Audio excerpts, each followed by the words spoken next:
Hi, my name is Natalia and I am a real estate attorney here in the state of Florida. And today I want to talk to you about lands available for taxes. So what is lands available for taxes? First of all, I want to make clear that lands available for taxes, when I say that, I am referring to property that is delinquent in taxes. There was a tax deed sale involved and nobody showed up. So when there is a delinquency in property taxes, the first step to getting to a tax deed, or what is traditionally known as a tax deed, is that the properties are delinquent, and then there is an auction held for tax certificates. Tax certificates are, think of them as bonds in which you can promise to pay the county the taxes and they give you a certain rate of return. And after 2 years have passed from when you acquired your tax certificate, you can petition for the clerk of court to hold a tax deed sale so that you get all of your money back and you have the opportunity to become the owner of the property. When the tax certificate holder, the time has come, the sale is set for the tax deed auction.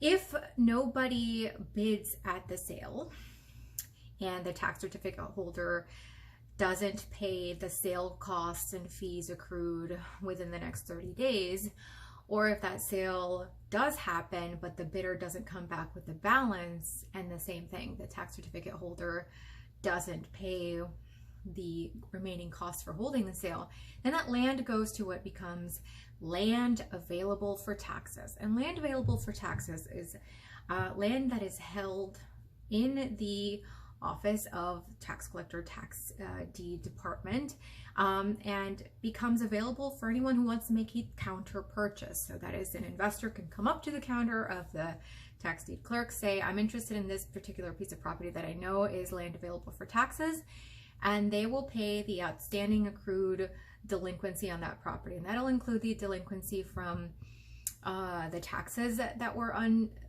unpaid, the prior recent taxes that are also unpaid, or the assessment, what would have been the equivalent assessment for that piece of land, the clerk's fee for holding those sales that never got completed.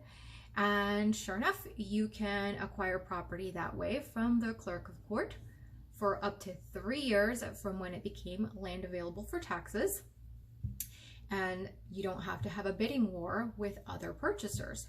One of the downsides of land available for taxes is, of course, you only have 3 years in which to do that.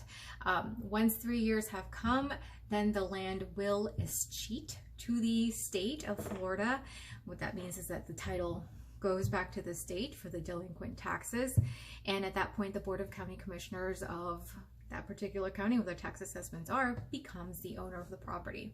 So that is my little summary for you on what land available for taxes are, how long you have to purchase property that is listed as land available for taxes, and what happens to it after that 3-year period.